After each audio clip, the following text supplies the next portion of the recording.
সেই বুখারীতে এসেছে আল্লাহ তাআলা কিয়ামতের দিন সাইয়েদনা নূহ আলাইহিস সালামকে বলবেন, নূহ তুমি কি দাওয়াত পৌঁছিয়েছো তোমার উম্মতের কাছে? নূহ আলাইহিস সালাম বলবেন, হ্যাঁ আমি পৌঁছিয়েছি। এবার নূহের উম্মতকে আল্লাহ জিজ্ঞেস করবেন, এ নূহের উম্মতেরা, তোমাদের নবী নূহ কি দাওয়াত পৌঁছিয়েছে? নূহের উম্মত বলবে, না আল্লাহ, আমাদের কাছে কোনো সতর্ককারী আসে নাই, কোনো নবী টবি আসে নাই, কোনো দাওয়াতও আমরা পাই নাই, আপনারাও চিনি নাই, জান্নাতও চিনি নাই, জাহান্নামও চিনি নাই। নূহ আলাইহিস সালাম বিপদে পড়ে যাবেন।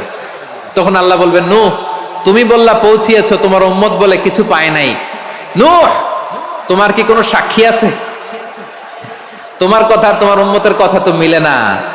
তুমি বললা তুমি আমার নির্দেশনা দাওয়াত পৌঁছে দিয়েছো, কিন্তু তোমার উম্মত বলে পায় নাই। নূহ তোমার পক্ষে কোনো সাক্ষী আছে? নূহ আলাইহিস সালাম বলবেন, আছে। কে? উম্মতে মুহাম্মাদী। তখন আমরা বলবো, আল্লাহর নবী নূহ আলাইহিস সালাম তিনি আপনি যা যা বলেছেন ঠিক তা তার উম্মতের কাছে পৌঁছে দিয়েছে।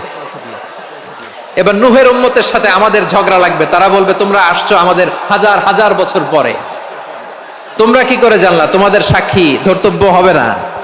আমরা তখন বলবো, আমাদের কোরআনে তোমাদের নবীর নামে আল্লাহ তাআলা একটা সূরা নাজিল করেছেন, সূরাতে নূহ।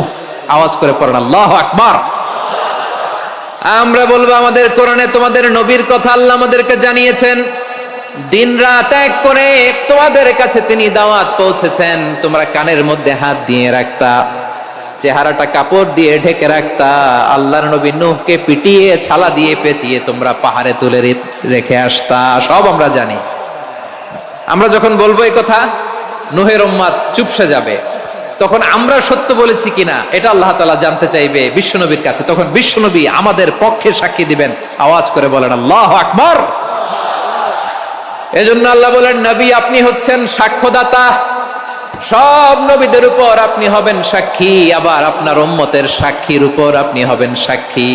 তার মানে নবী গো, কিয়ামতের কঠিন ময়দানে আপনি হবেন রাজ সাক্ষী।